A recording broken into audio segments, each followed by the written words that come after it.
I'm an addict for sneakers. What's good? Back up in the building. It's your boy DJ Delz back with a brand new episode here at the Sneaker Addict Show. We got the Kobe 9 Inspiration Elite High. I did an episode yesterday, discussed about wearing these casually. Is it a go or hell no? A lot of people had their opinions on that. I told you I was going to do a detailed review on the shoe regarding the actual sneaker and all the technology to the shoe. And here we are right now. Let's get right into it. Alright, so here we go with a detailed review of the Kobe 9 Elite shoe right here. This is the Inspiration, and we'll check out the label right there. As you can see, the colorway.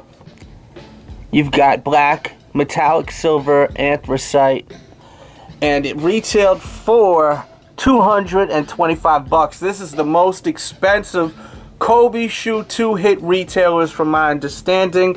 As far as the box, for all you box heads out there, you've got his logo right there in a metallic purple, and then you got designs in gray and white throughout the shoe.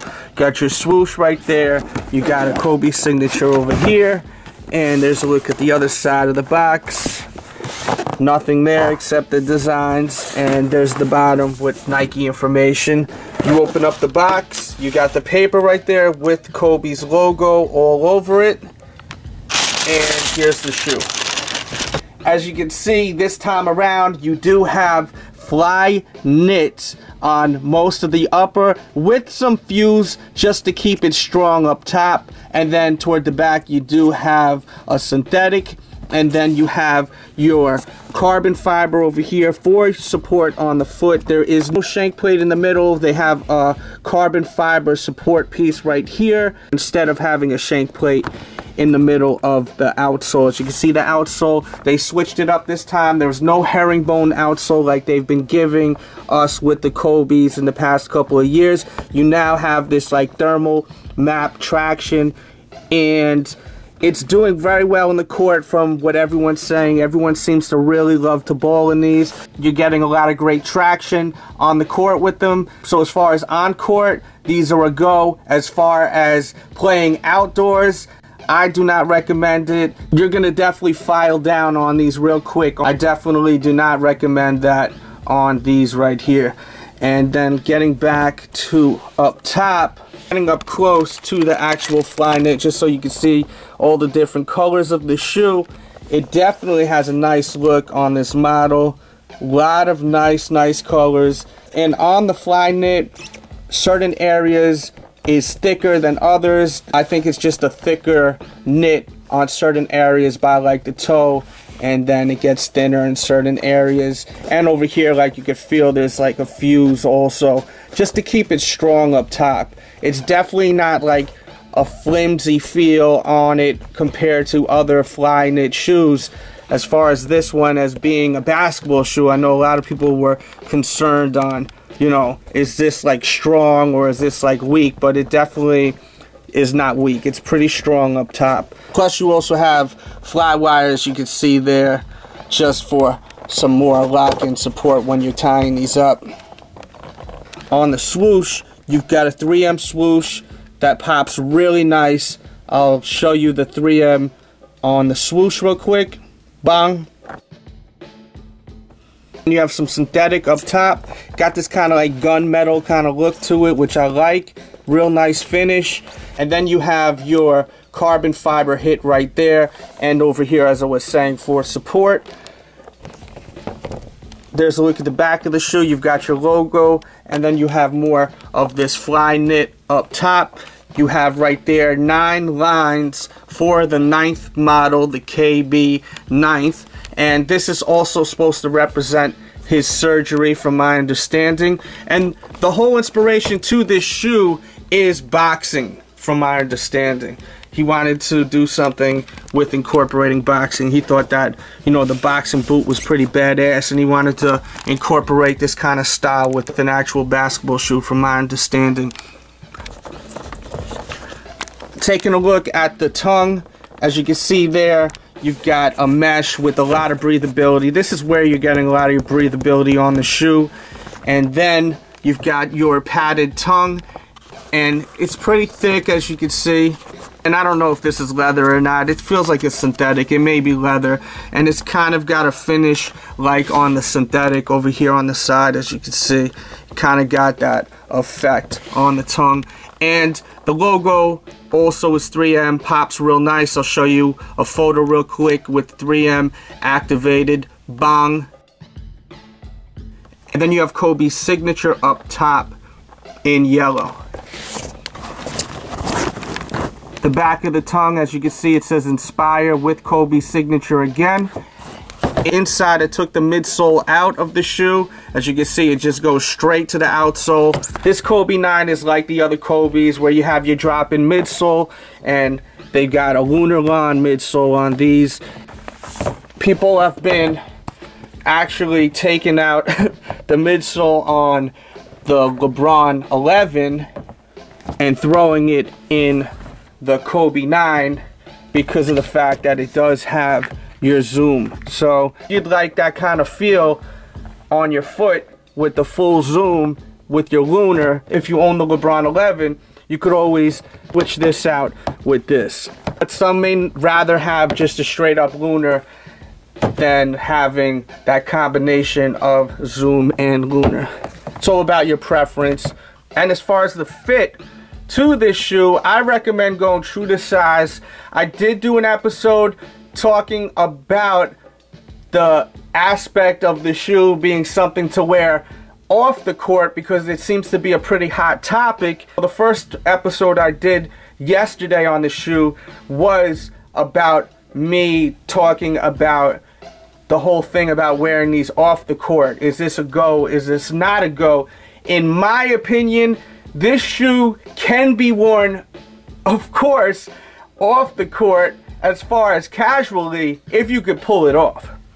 That's the thing, if you could pull it off. Me, I can't pull it off. It's not me. I know how to make something look good on foot as far as me filming, but my style doesn't match this. This is a high shoe. This is something like someone like a Pharrell, I think he could pull this off. Someone that could pull off wearing like Air Mags, they could pull this shoe off as far as wearing casually. I think this sneaker can be worn casually if you have that look where you can wear stuff like this. You could wear like a high shoe like this, like the Air Mag. There's people I've seen that worn the Air Mags and it works for them. They don't look stupid. And then I've seen people wearing the Air Mags and I'm like, you know, I keep it to myself, of course. I'm not trying to be a hater, but it just, to myself, I'm thinking like that just don't look right. This is a look that only certain people can pull off. I wouldn't say that you gotta have a lot of swag to pull it off. You can have all the swag in the world, you know what I mean? I just don't think that certain people can pull this shoe off, you know what I mean? You have to have a certain look to wear this casually. So that's my opinion on this shoe as far as wearing it on foot. I know me, this isn't my style. This is more my style. Something like this, that's more my style. Even something higher like this is more my style. But this, I gotta back it up, it's so high. That's not my style, it's too high, you know. This is more my style. So, not dogging anyone that does wear these casually, because I think that's the people that are so negative about people wearing them casually.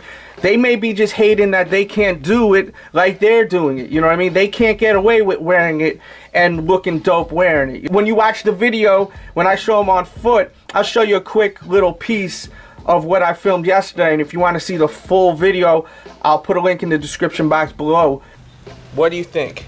And I'm wearing black sweats because, I mean, if a shoe doesn't look good in black sweats, then it's just not made to be off the court. If you can't wear these shoes with black sweats, you can't wear them any other way. It's just that simple.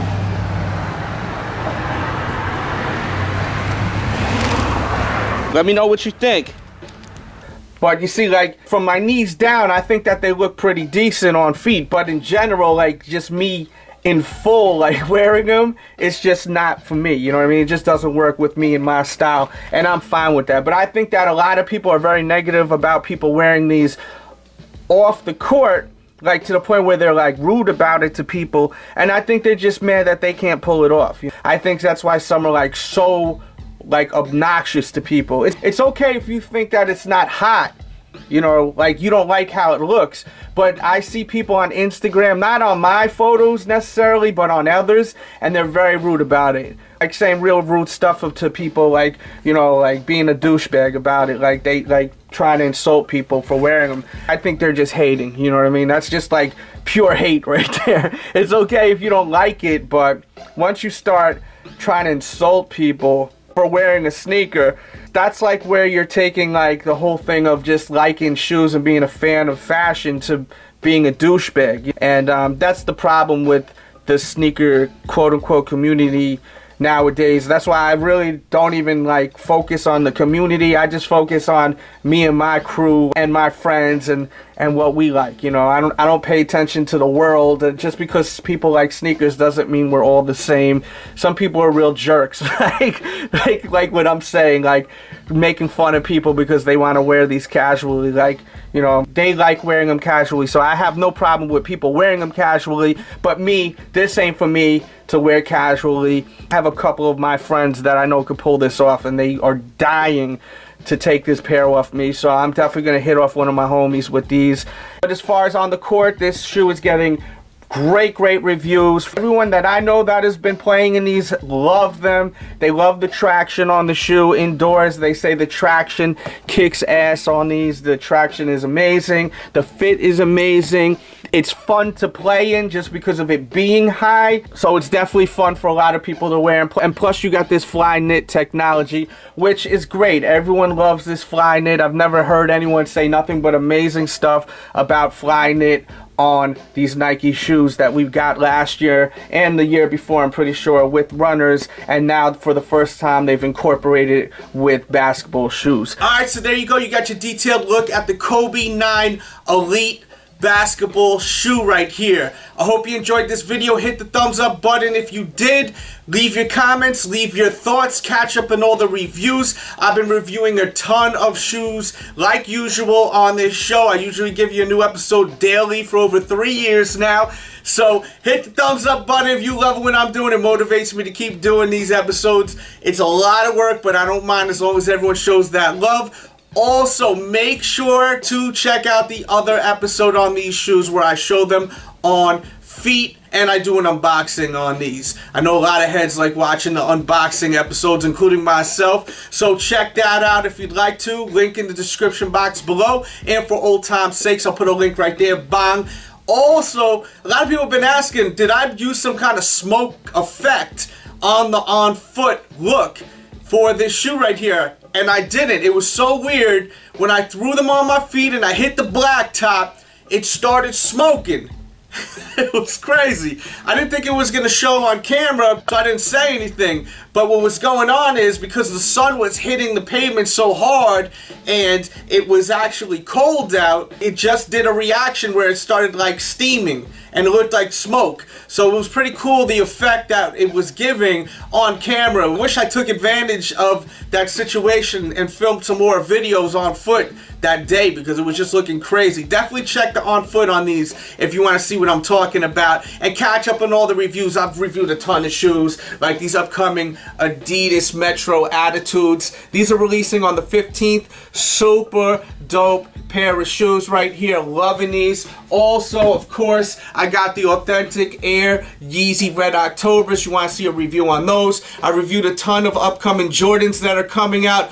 All official release shoes, so make sure to go to the description box below. I'll throw a bunch of links, and go to the main page here at youtube.com/The Sneaker Addict. Do not forget to go to my blog, morning, noon, and night like clockwork, and every Friday and Saturday morning, you should be going to thesneakeraddict.com at 7:55 a.m. Eastern Standard Time. We'll help you out with finding out about getting these upcoming releases. That's that are releasing in the AM. So go there every morning before shoes release. I have the blog set up to try to help people out with getting your kicks, alright? So go to the blog, 2014. I'm really working hard on this blog, thesneakeraddict.com, to help out all of my supporters with getting their kicks for retail or even below retail. Thesneakeraddict.com, you should be going there morning, noon, and night like clockwork. Make sure you got it bookmarked on your internet devices and go there. As I always say, morning, noon, and night like clockwork, and every Friday and Saturday morning at 7:50, 7:55 Eastern Standard Time.